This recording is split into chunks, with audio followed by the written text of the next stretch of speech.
is it me or does Breon January and Stephanie White look mad that she got this? Special announcement. Happy. You're supposed to be happy, Stephanie.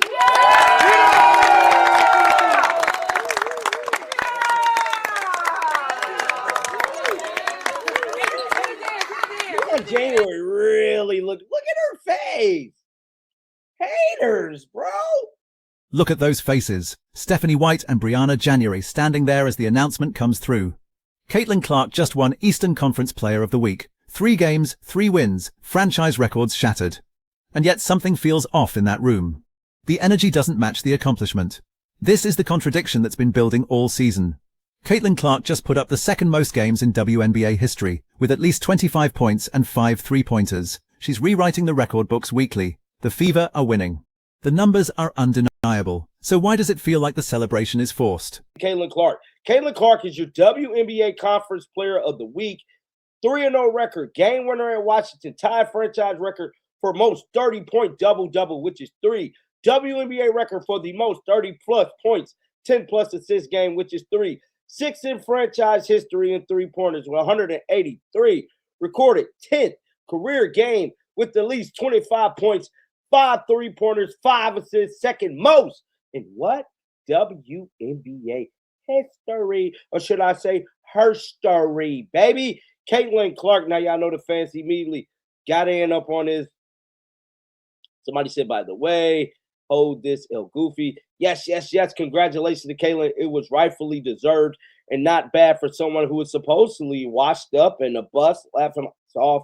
3 games, 3 wins. Let's break down what actually earned her this recognition, because the specifics matter here. First, she tied the franchise record for most 30-point double-doubles in a career with 3 total.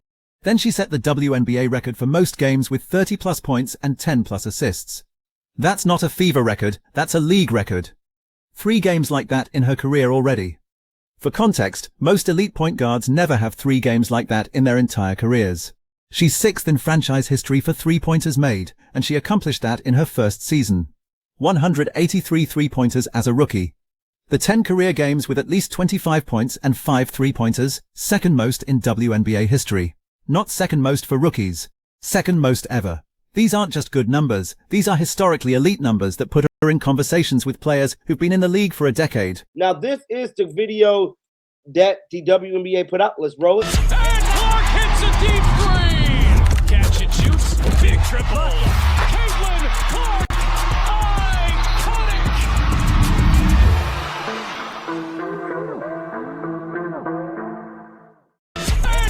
Now this was the video here before we get into the next story of Stephanie White telling the team. Eastern Conference. Before we head out, we have a special announcement. Eastern Conference Player of the Week.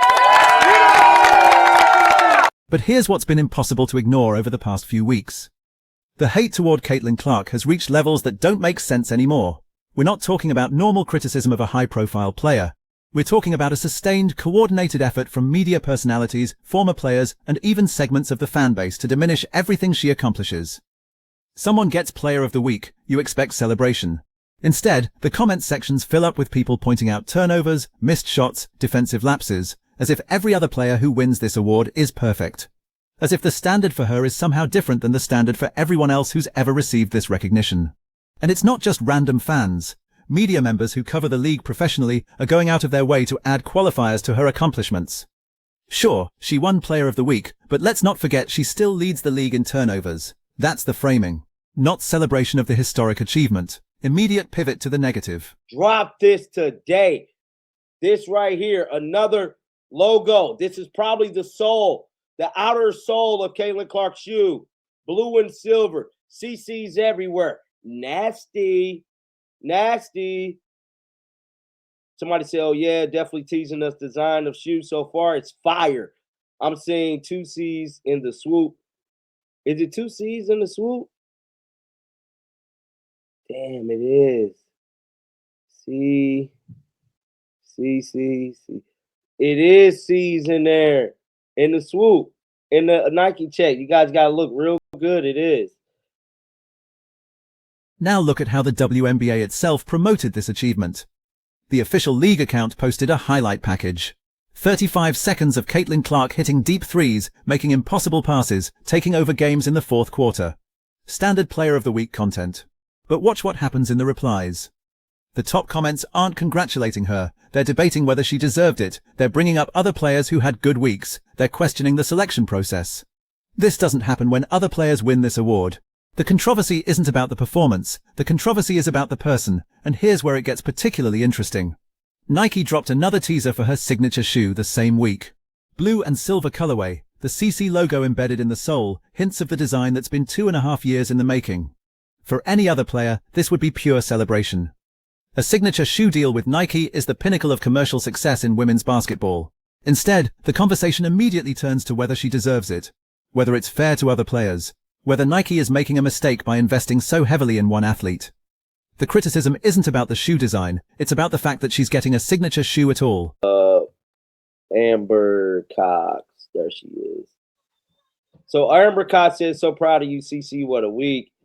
I got to read her comments, bro. She doing this in spite of her coach not letting her play in her strengths. Congrats on employing a head coach who had no idea how to optimize Caitlin Clark to run an elite offense. Fever offense is disgusting under Stephanie White. Wow. Somebody else said we need to trade for a rim protector. AB don't do it at all. Doncic is not the answer. We are too. However, I want to know if you submitted that grinder takedown to the league. I want to see some loud speak on the obvious F1 we see on her and no calls. Amber Cox's response to the Player of the Week announcement tells you everything about the disconnect between what's happening on the court and how it's being received off it. She congratulated Caitlin publicly, but then immediately pivoted to criticizing Stephanie White's coaching decisions. She's doing this in spite of her coach not letting her play to her strengths. That's not a subtle dig, that's a direct accusation that the coaching staff is limiting Caitlin's effectiveness. Cox went further, questioning why the Fever haven't traded for a rim protector, why they're not optimizing the offense around their best player, why obvious fouls aren't being called. These are legitimate basketball questions, but they also reveal the underlying tension. Caitlin Clark is putting up historic numbers while apparently being held back by her own coaching staff. She's winning Player of the Week despite not being allowed to fully cook. The implication is clear. Imagine what she could do if they actually unleashed her. Cox also brought up something that's been a quiet complaint all season. I want to see some loud speak on the obvious flagrant ones we see on her with no calls. Translation, Caitlin is getting hit harder than other players, the officials aren't protecting her, and nobody in positions of authority is speaking up about it. That's not paranoia, that's pattern recognition. When you watch enough Fever games, you notice the discrepancy. Hard fouls that would draw flagrant reviews for other stars get waved off as common fouls when it's Caitlin taking the hit. I don't know, but something I've been noticing, y'all, is there has been a lot of people hating on Caitlin Clark. I'm talking media people. I'm talking fans turning rogue. I don't know what it is, but this hate that Caitlin Clark has been getting, like, I've been used to reporting on the hate with her, but the hate is just at an all-time high right now. Is it just me, or have you guys been noticing the ultimate hate towards Caitlin Clark? Because there has been so much hate towards Caitlin Clark. My God. Like seriously, it's been crazy how much hate this young lady has been enduring. It is diabolical. So why is this happening? Why does a player putting up historically great numbers, winning games, breaking records, and bringing unprecedented attention to the league face this level of sustained criticism? Part of it is the inevitable backlash that comes with hype. Caitlin Clark entered the WNBA with more media attention than any rookie in league history. That creates resentment. Veterans who've been grinding for years see a rookie getting signature shoe deals and national television coverage before she's proven anything at the professional level. That's understandable friction. But this goes deeper than normal rookie hazing. This is about what Caitlin represents to different factions within the WNBA ecosystem. To some, she's the savior who's finally bringing mainstream attention to women's basketball. To others, she's a symbol of how the league has always prioritized certain types of players while ignoring others who've been equally talented. The attendance numbers tell one story. Fever games are selling out arenas that were half empty last season. Television ratings for games featuring Caitlin are double or triple the ratings for games without her. Merchandise sales are through the roof. By every commercial metric, she's been exactly what the league needed. But commercial success doesn't erase the complicated racial and cultural dynamics at play. The WNBA has always been a majority black league. The star players who built the league's foundation were black women who fought for recognition in a sports landscape that largely ignored them. Now a white rookie is getting more attention in 6 months than some of those pioneers received in their entire careers. That creates genuine tension, and it's tension that doesn't have an easy resolution, because both sides have legitimate points. Caitlin didn't create the media landscape that elevates certain players over others, but she's benefiting from it in ways that feel unfair to players who've been just as talented but never received the same platform. Oh, in the top right. Top right. I think they're going to look like Kobe's. That's just my personal opinion. I think they're going to look like the Kobe's, bro. I really think that they're going to look very similar to the Kobe. Those are Caitlin Clark's favorite shoes. And I believe those are the shoes that she loved playing with so much. I don't know, but definitely let me know you guys' thoughts. Here's what makes this moment particularly significant. Caitlin Clark winning Eastern Conference Player of the Week should be a straightforward celebration of excellence. 3 games, 3 wins, historic statistical achievements, team success. That's the formula for this award. She checked every box. Instead, it's become another flashpoint in the ongoing debate about her place in the league. The fact that we can't just celebrate the accomplishment without immediately diving into controversy tells you everything about where we are with this situation. Look at that Nike shoe teaser again, the blue and silver colorway. The CC logo worked into the design, the anticipation that's been building for over 2 years. For most players, a signature shoe is the ultimate validation. It means you've transcended the sport and become a cultural icon. It means Nike believes you can move product on a massive scale. Caitlin is getting that validation in her rookie season. That's unprecedented in women's basketball. And it's driving some people absolutely crazy because it feels like she's skipping steps that other players had to grind through. She hasn't won a championship. She hasn't won MVP. She hasn't even made an all-star team yet. But she's getting the signature shoe deal that usually comes after all those accomplishments. Nike's bet is that Caitlin transcends traditional basketball metrics. They're not signing her because she won Player of the Week. They're signing her because she moves the needle culturally in ways that go beyond wins and losses. That's a different kind of value. And it's a kind of value that makes people uncomfortable because it suggests that popularity matters more than pure basketball achievement. The hate isn't going away. If anything, it's intensifying as Caitlin continues to put up numbers that are impossible to ignore. Every Player of the Week award, every franchise record, every sold-out arena is going to be met with the same pattern. Celebration from her fans, immediate criticism from her detractors, and uncomfortable silence from the league office that doesn't want to take sides. Stephanie White's body language in that announcement video matters. Brianna January's expression matters. These are people who should be thrilled that their player just won a major weekly award. Instead, they look like they're going through the motions. That tells you the internal dynamics are more complicated than what we see in box scores. The Fever are winning. Caitlin is putting up historic numbers. The franchise is more relevant than it's been in a decade. And yet there's this underlying tension that never quite goes away. It's in the coaching decisions that don't optimize her strengths. It's in the way fouls against her are officiated differently. It's in how her accomplishments are framed with immediate qualifiers and criticisms. This is the reality of being Caitlin Clark in the WNBA right now. You can break records, win awards, sell out arenas, and still face a level of scrutiny that doesn't apply to anyone else. You can do everything right on the basketball court and still have people questioning whether you deserve the recognition you're receiving. The question isn't whether Caitlin earned Eastern Conference Player of the Week. The numbers make that undeniable. The question is whether we can ever get to a place where her accomplishments are celebrated without immediately becoming controversial.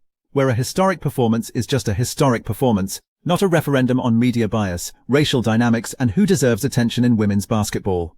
Right now, that doesn't seem possible. Every achievement is going to be a battle. Every award is going to come with asterisks from people who don't think she's earned it. Every milestone is going to be met with immediate pivots to what she's doing wrong or who's being overlooked because of her success. That's exhausting for everyone involved. It's exhausting for Caitlin, who just wants to play basketball. It's exhausting for her teammates, who have to navigate the constant media circus. It's exhausting for fans, who can't just enjoy watching a generational talent without everything turning into a culture war. But here's the thing about hate at this level. It's usually masking something deeper. People don't invest this much energy into tearing someone down unless that person represents something that threatens them. Caitlin Clark threatens the established narratives about who gets to be the face of women's basketball. She threatens the idea that you have to pay your dues for years before receiving recognition. She threatens the comfortable gatekeeping that's always existed in the WNBA. So the hate continues, and Caitlin keeps playing. 3 wins this week, Player of the Week recognition. Franchise records falling. A signature shoe dropping soon. The on-court success is undeniable. Everything else is just noise that she's learnt to tune out. The real question is whether the league can figure out how to celebrate its biggest star without alienating everyone else. Whether media members can cover her fairly without either fawning or constantly criticizing. Whether fans can appreciate what she brings to the game without diminishing what other players have accomplished. Those are bigger questions than one Player of the Week award can answer. But they're questions that aren't going away. Because as long as Caitlin keeps performing like this, the controversy will follow, the hate will persist, and we'll keep having the same debates about whether she deserves the attention she's receiving. So here's my question for you. Is this hate about Caitlin's actual performance, or is it about what she represents? Because if it's about performance, the numbers don't support the criticism. She's earned everything she's gotten. But if it's about what she represents, then no amount of on-court success is ever going to be enough for her critics. They're not mad about the basketball, they're mad about the implications. Drop your thoughts in the comments. Do you think the criticism of Caitlin Clark is fair, or has it crossed the line into something else entirely? And if you're still watching, hit that subscribe button because we're going to keep covering this story as it develops. The Fever's season is just getting started, and something tells me the controversy is only going to intensify from here.